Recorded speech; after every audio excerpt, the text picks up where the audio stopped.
Hello everyone, it's me Uncle John. I'm gonna read Magic Tree House number 20, Dingoes at Dinner Time. 35, Dingoes at Dinner Time. Chapter 7, Rain, Rain, Rain. Rain fell on Jack's head and on Joey's head. Rain fell on Annie's head and on Teddy's head and on the koala's head. And he opened the mouth and drank the rainwater. Jack did the same. The water tasted better than any water he had ever drunk. When Jack looked back at the woods, misty steam was rising from the charred ground and burning bushes. The heavy rain was putting out the wildfire. You will be safe now, Annie said to the koala. I'll put you back in a nice gum tree. Then you can finish your nap. I see a tree that's not burned, said Jack. They walked over to the unburned gum tree.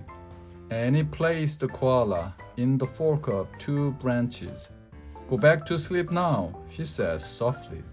Pretend the fire was all a dream. Good night, said Jack. The koala seemed to smile at them. Then he closed his eyes and went to sleep, as if he had never been disturbed at all. Jack sighed and looked around. Man, he said, we're lucky that a storm came. Annie smiled. It wasn't just luck, she said. It was magic. Magic? Said Jack. Yeah, the glowing hands and the snake, said Annie. Somehow they brought the storm. That doesn't make sense, said Jack. Joey stirred in his pack. Suddenly Jack remembered something. Hey, we have to get Joey back to the place where his mom left him, he said. But she won't be able to find him. Where was that place? Said Annie. I don't know, said Jack. He looked around at the rainy gray forest. Everything looked the same.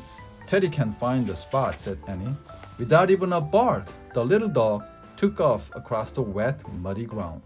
Once again, Jack and Annie followed him. Jack's back was beginning to hurt from carrying Joy. Arf, arf!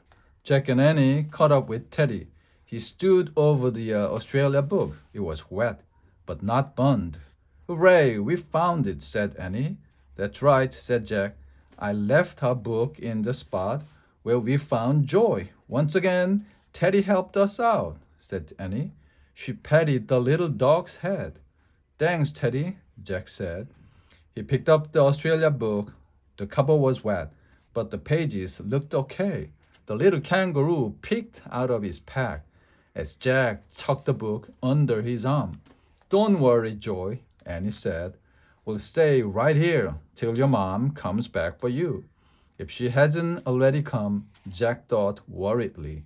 Jack and Annie stood in the rain with Teddy and Joy and waited. They waited and waited. The rain turned to a drizzle. Then the drizzle turned to a light sprinkle. Still they waited. Jack grew sadder and sadder. Maybe the mother kangaroo had come and left. Or maybe she had been caught by the dingoes. Maybe she had been killed by the wildfire. Jack was afraid to look at Annie, afraid to say anything. I know what you're thinking, she said finally. Jack patted Joey's head and sighed. Let's wait a little longer, he said. If she doesn't come back soon, we'll take him home with Arf! Teddy barked softly. Listen, said Annie.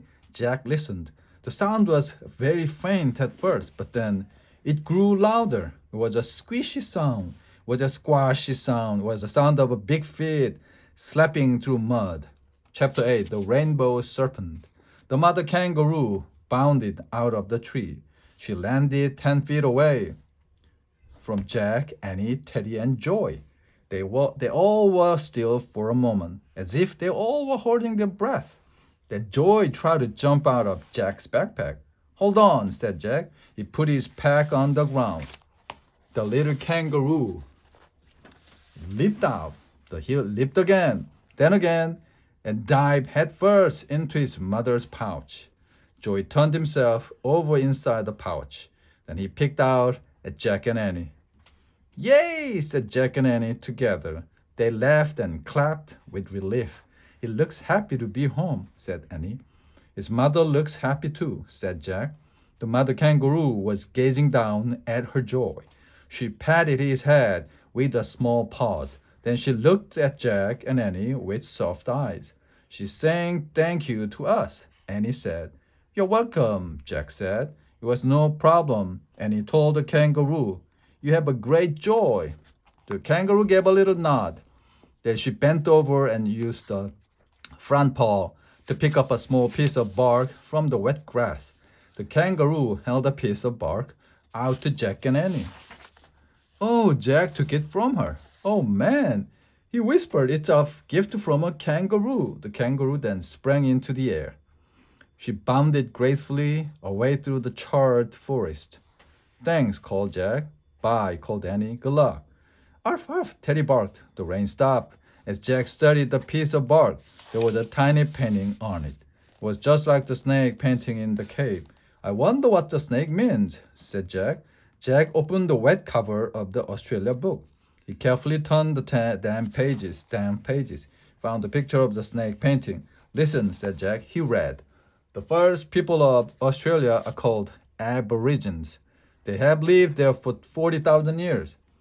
The myths take place in a time they call Dreamtime. In Dreamtime, there's a rainbow serpent who sends life-giving rain.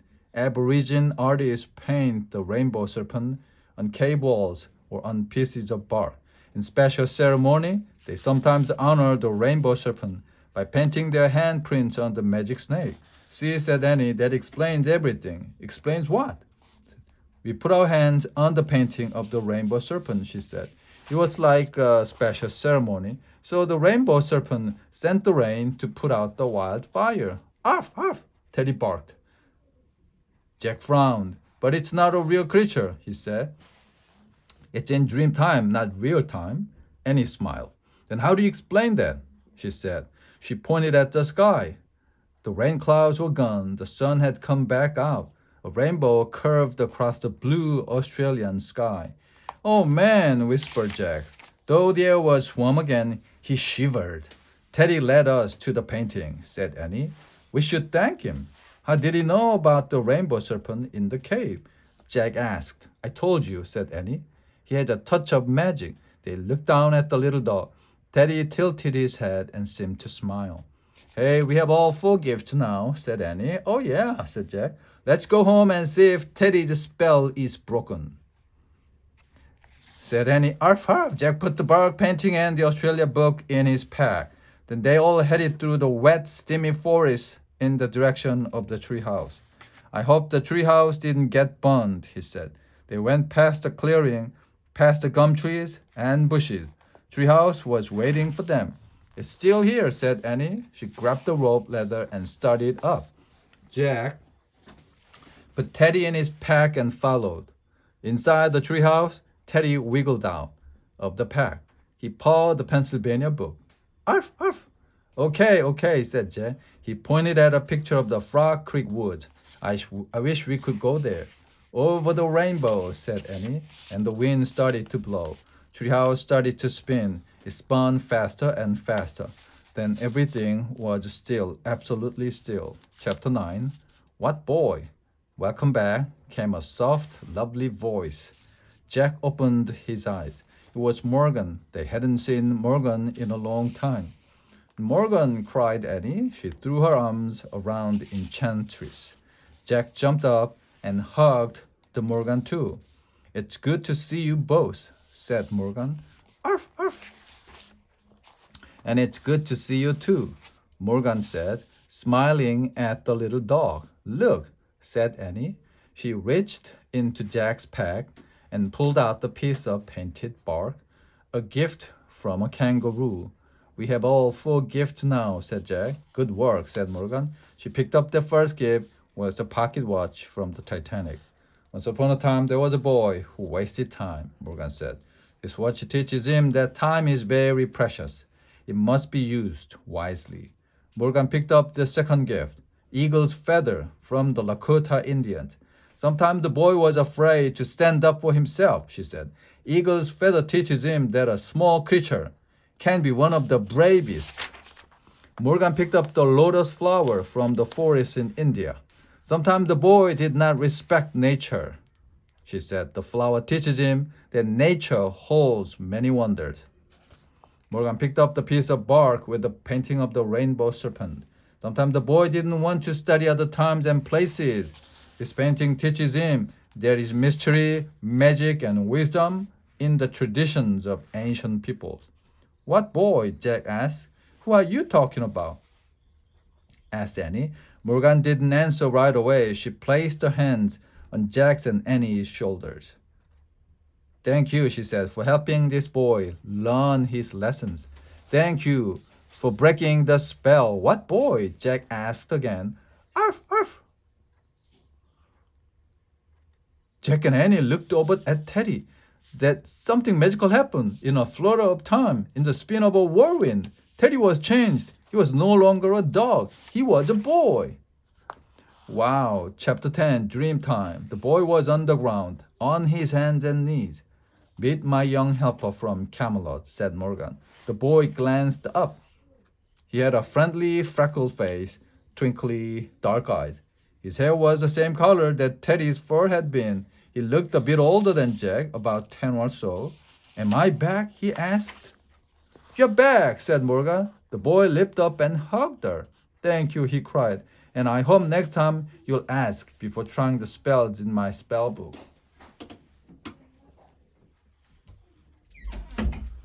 Said Morgan. The boy grinned sheepishly. I promised, and he looked at Jack and Annie. I accidentally changed myself into a dog, he said. Annie laughed. But at least I got to have exciting adventures as a dog, he said. You're a great dog, said Annie. We liked you as Teddy. What's your real name? If you like, you can keep calling me Teddy. The boy said, oh, how about Ted? Okay, Ted, said Annie. Jack just nodded. He was still in shock. Teddy training to work in my library at Camelot, said Morgan. He has a rare gift for magic. Cool, said Annie. You helped us a lot, Ted, said Jack, finally finding his voice. Oh, no, it was both of you who helped me, said Ted. You helped break the spell, and I found new stories to take home. You did, said Annie. Ted nodded. Story of the Titanic, the story of White Buffalo Woman, the story of the wounded tiger, and the story of the rainbow serpent, he said. I'll write them down as soon as I get home so people can read them in Morgan's library. And home is where we must go now. I am afraid, said Morgan. Oh, said Annie sadly. That's too bad. Yeah, said Jack. He was sad too. I know we'll meet again someday, said Ted. I hope so, said Jack. Me too, said Annie. Bye. She started down the ladder. Jack pulled on his pack. With a heavy heart, he followed. When they got to the ground, they looked up. Morgan and Ted were at the window. They both seemed to glow in the late afternoon light. The magic tree house will return for you soon, said Morgan. I promise. She waved and they waved back. Goodbye, Jack and Annie, she said. Arf, arf, said Ted. In a flutter of time, in the spin of whirlwind, the magic tree house was gone. For a long moment, Jack and Annie stared at the empty tree. Ready for dinner? Annie asked softly. Jack nodded. He felt dazed as they walked silently through the Frog Creek woods. When they came to their street, the sun was setting. A flock of blackbirds flew through the silvery pink sky. Annie broke the silence as they headed for their house. We had great adventures with Ted, didn't we? She said. Yeah, said Jack. It was like he searched for the right words, like living in dream time, said Annie. Yeah, said Jack. He smiled. That was exactly what it was like. The end.